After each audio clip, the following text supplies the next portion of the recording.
Pembahasan rancangan Undang-Undang Kesehatan Omnibus Law kini masih memasuki tahap awal di Badan Legislasi atau Balek DPR RI.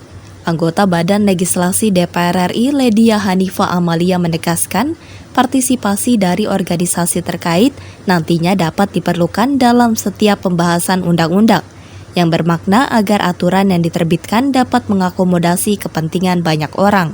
Tak hanya itu, Ledia juga memastikan legislatif akan terus melakukan perbaikan rancangan undang-undang kesehatan, serta menampung masukan dari organisasi profesi kesehatan untuk dibahas lebih mendalam oleh komisi terkait. Jadi memang wajar karena masing-masing organisasi profesi sudah punya undang-undang dan mereka sudah jalan, dan sebetulnya di Indonesia juga dikenal adanya undang-undang yang berkaitan dengan organisasi profesi untuk kontrol terhadap kompetensi, untuk melakukan sertifikasi atau juga bagaimana menjaga etiknya. Nah, ini jadi bagian yang sangat penting supaya terjaga semua profesi, dan karena jika profesi itu tidak terjaga dengan baik, terutama dalam hal ini profesi kesehatan, korbannya adalah masyarakat, korban masyarakat, dan itu pelayanannya juga akan menjadi buruk, dan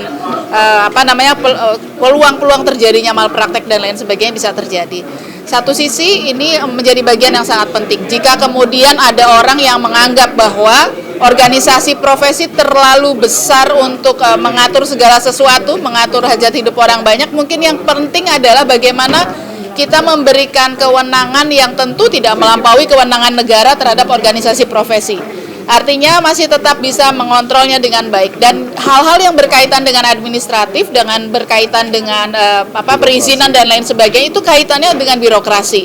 Yang paling penting adalah bagaimana kemudian menjalin kolaborasi dari antara pemerintah dengan organisasi profesi dalam hal ini. Nah, yang harus dilihat adalah bagaimana nanti pengaturannya di dalam rancangan undang-undang yang sedang dibahas di Badan Legislasi, karena ini masih tahapan awal. Jadi memang masukan-masukan dari teman-teman organisasi profesi ini menjadi bagian yang penting buat kita untuk dijadikan masukan dan jadi bahan pertimbangan. Tentu karena memang amanatnya dalam setiap pembahasan undang-undang kan partisipasi yang bermakna itu menjadi bagian yang penting.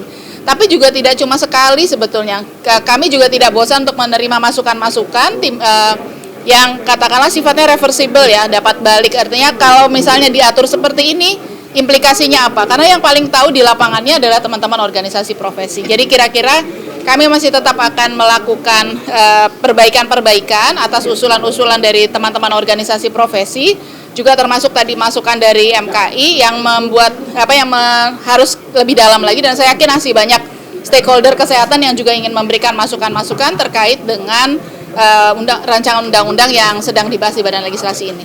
Dari Jakarta, Sri Dewi Andayani, Dava Rizkiano melaporkan untuk Sinpo TV.